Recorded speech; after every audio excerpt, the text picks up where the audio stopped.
மகாபாரதம் எத்தனையோ மாவீரர்களையும் மர்மங்களையும் தன்னுள் அடக்கிய ஒரு மாபெரும் இதிகாசம். ஆனால் இந்த இதிகாசத்தில் அனைவராலும் கொண்டாடப்பட்ட அதே சமயம் விதியால் மிகவும் கொடூரமாக வஞ்சிக்கப்பட்ட ஒரு வீரன் இருக்கிறான் என்றால் அது கர்ணன் மட்டும்தான். சூரிய பகவானின் மகனாக பிறந்தும் தேரோட்டியின் மகனாக வளர்க்கப்பட்டவன், அர்ஜுனுக்கு நிகரான வீரமும் வாழ்நாள் முழுவதும் அங்கீகாரத்திற்காக இயங்கியவன், தான் உயிர் போகும் என்று தெரிந்தும் தன்னுடைய இருந்த கவச குண்டலத்தை தானமாக வழங்கிய மாபெரு கொடைவல்லர் கர்ணன் மட்டும்தான். கர்ணனின் வாழ்க்கை வெறும் வீரத்தால் மட்டும் எழுதப்படவில்லை, அவன் வாங்கிய சாபங்களாலும் அவனை சுற்றி பிணைக்கப்பட்ட ரகசியங்களாலும் எழுதப்பட்டது. இன்று நாம் கர்ணனின் பிறப்பு முதல் அவனது மரணம் வரை மறைந்திருக்கும் அந்த மாபெரும் ரகசியங்களையும் அவன் வாழ்க்கையில் அழித்த கொடிய சாபங்களையும் பற்றி விரிவாக காணப்போகிறோம். இந்த வீடியோ இறுதி வரை பாருங்கள், கர்ணனின் உண்மையான வீரம் உங்களுக்கு புரியும். துர்வாசக முனிவரின் குந்தி தேவிக்கும் அளித்த ஒரு வரம்தான் கர்ணனின் பிறப்புக்கான காரணம். திருமணத்துக்கு முன்பே சூரிய பகவானின் குந்தி தேவியின் அழைக்க கவச குண்டலத்துடன் ஒரு தெய்வீக குழந்தையாக பிறந்தான் கர்ணன். ஆனால் சமுதாயத்திற்கு பயந்து அந்த பச்சில குழந்தையை ஒரு பெட்டியில் வைத்து ஆற்றில் விட்டாள் குந்தி தேவி. அந்த பெட்டியை அதிரன் என்ற தேரோட்டியின் கையில் கிடைத்தது. அவளது மனைவி ராதா கர்ணனை தங்கள் சொந்த மகன் போல வளர்த்து வந்தார்கள். கர்ணனுக்கு பிறவியிலே கவசமும் காதில் குண்டும் இருந்தன. இவை இருக்கும் வரை அவனுக்கு எந்த ஆயுதத்தாலும் கொல்ல முடியாது என்பது மாபெரும் ரகசியமாக இருந்தது. இது அவனது உண்மையான தாயான குந்தி தேவிக்கும் சூரிய பகவானுக்கு மட்டும் தெரிந்த ரகசியமாக இருந்தவை. கர்ணன் வளர வளர அவனுக்குள் இருந்த வில்லாற்றலும் வளர்ந்தது. ஆனால் அவன் ஒரு தேரோட்டியின் மகன் என்று கூறி துரோணாச்சாரியார் அவனுக்கு விண்வெளியத்தை கற்றுத்தர மறுத்து விட்டார். இந்த நிராகரிப்பு கர்ணனின் முதல் வழியாக தோன்றியது.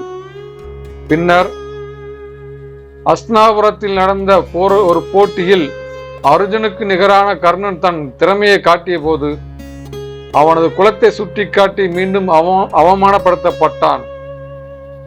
அப்போதுதான் அவனுக்கு ஆதரவாக நின்ற கௌரவரின் மூத்த மகனான துரியோதனன் கர்ணனை அங்கு தேசத்தின் அரசனாக்கி அவனுக்கும் மகுடம் சூட்டினார்.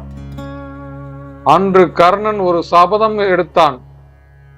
என் மனம் காத்த என் நண்பனின் துரியோதனுக்காக என் உயிரையும் கொடுப்பேன் என்பது அந்த சபதம். இந்த நட்புதான் மகாபாரத போரின் தலையெழுத்தே மாற்றியது.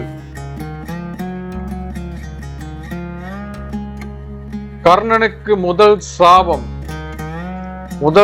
பரசுராமன் கொடுத்தது. பிராமணன் என்று பொய் சொல்லி பரசுராமன் வில்வித்தை கற்றான் கர்ணன். ஒரு நாள் பரசுராமன் கர்ணனின் மடியில் படுத்து தூங்கும் போது அவன் தொடையில் வண்டு கடித்து தொலைத்தது. அதை தாங்கிக் கொண்டு குருவின் தூக்கத்தை கலைக்காமல் இருந்தான். குருவின் தூக்கத்தை கலைக்கக்கூடாது என்பதற்காக வலியை பொறுத்து கொண்டான். ரத்தம் வலியை பார்த்த பரசுராமன், ஒரு பிராமணனால் இவ்வளவு வலியை தாங்க முடியாது. நீ பொய் சொல்லி வித்தையை கற்றாய், எனவே உனக்கு எந்த வித்தை மிகவும் தேவைப்படும் இறுதி நேரம் ஒத்தில் அது நினைவில் இருக்காமல் மறந்து போய்விடும் என்று சாபம் அளித்தார். இரண்டாவது சாபமாக ஒரு பிராமணர் கொடுத்தது. ஒரு நாள் கர்ணன் தேரில் வேகமாக செல்லும் போது ஒரு பிராமணனின் பசு கன்று தேர்காலில் பட்டு இறந்து விட்டது.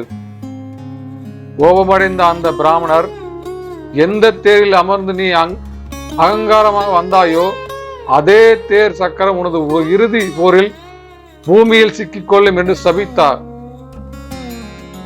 மூன்றாவது சாபமாக பூமாதேவி கொடுத்தது. ஒரு சிறுமி கீழே சிந்திய நெய்யை அவளுக்காக தன் கையால் பூமியை பிசைந்து எடுத்து கொடுத்தான் கர்ணன். அப்போது பூமாதேவிக்கு ஏற்பட்ட வலியால், உன் இறுதி நேரத்தில் உன் தேரை நான் இறுக்கி பிடித்துக் கொள்வேன் என்று அவனுக்கு சாபமிட்டாள். கர்ணனை வீழ்த்த ஒரே வழி அவனது கவச குண்டலமாக பெறுவதுதான் என உணர்ந்த இந்திரன் ஒரு பிராமணன் வேடத்தில் வந்து தனது தானமாக கேட்டார்.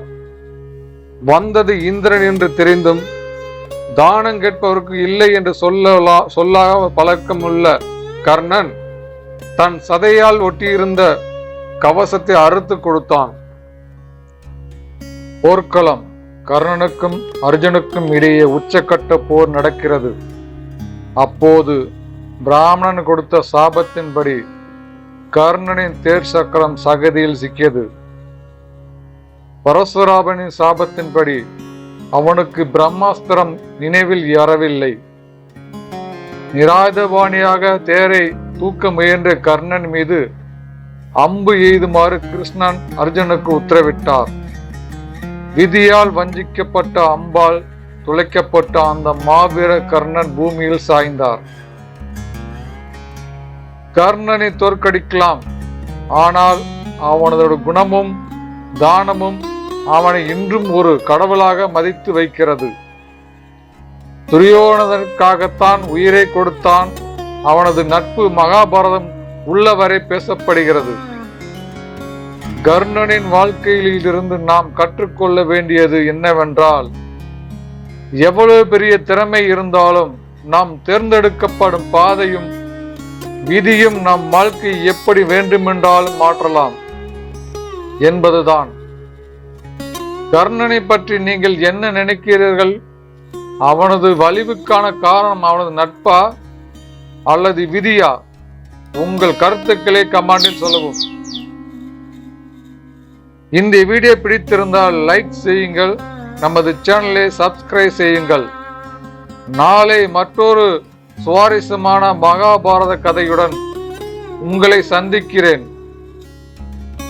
அதுக்கு முன்னாடி நமது சேனலில் இது போன்ற வீடியோக்கள் தொடர்ந்து வந்து கொண்டிருக்கும்.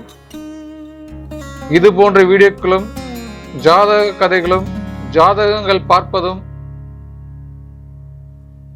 சமயங்களில் கோவில்களும் திருவிழாக்களும் அனைத்து வகையான விழாக்களும் இந்த சேனலில் வரும். எந்த சூழலையும் நமது சேனலை ஸ்கிப் பண்ணாம முழுமையாக வீடியோ பாருங்கள். வீடியோ பார்த்ததற்கு அனைவருக்கும் நன்றி, வணக்கம்.